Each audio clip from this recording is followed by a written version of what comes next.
Let's now how to create color HDR with alight motion app.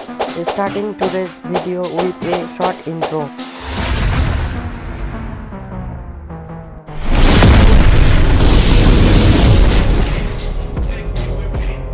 প্রথমেই আপনারা একটি canvas select করে নেবেন। তারপর ক্যানভাসটা সিলেক্ট হয়ে গেলে আপনাদের গ্যালারি থেকে একটি ভিডিওকে আপনারা সিলেক্ট করে নেবেন। একটি শেপ সিলেক্ট করে ফিল্ড কম্পোজিশন এরিয়া করে দেবেন। ডিস্টেন্সে গিয়ে সাবজেক্টে করে দেবেন। অ্যাড ইফেক্টে গিয়ে আপনারা কিন্তু কপি ব্যাকগ্রাউন্ডটাকে সার্চে দিলে আপনাদের প্রথমেই কপি ব্যাকগ্রাউন্ড চলে আসবে। ওইটাকে নিয়ে তারপরে আপনাদের এখান থেকে এক্সপোজার অ্যান্ড গ্রামারকে এই গসন ব্লারটাকে আপনারা সার্চ দেবেন। গসন ব্লারটাকে অ্যাড করার পরে এরপরে এক্সপোজার অ্যান্ড গ্রামার ইফেক্টটাকে সিলেক্ট করে নেবেন। এরপর আপনাদের সেটিংসে গিয়ে আপনারা এক্সপোজারটাকে আপনারা করে দেবেন 35 আর গ্রামারটাকে আপনারা 925 করে দিলে হয়ে যাবে। আর অফসেটটা আপনারা আপনাদের ইচ্ছে মতন। তারপর গসন ব্লারটাকে আপনারা 400 করে রাখবেন। 400 করে দেওয়ার পরে আপনারা ফের থেকে শেপটাকে সিলেক্ট করে নেবেন।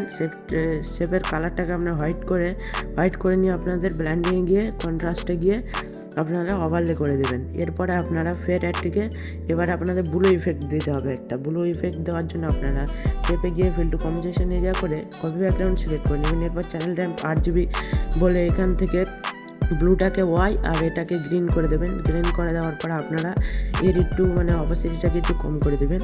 দেওয়ার পর আপনারা ফের একটি সাদা ব্যাকগ্রাউন্ড নিয়ে সাদা শেপ নিয়ে আপনারা এখানে কন্ট্রাস্ট থেকে ওভারলে করে অপাসিটি একটু কমিয়ে দিয়ে আপনাদের এখানে HDR इफेक्ट रेडी। वीडियो को लाइक एंड चैनल को सब्सक्राइब करो प्लीज़।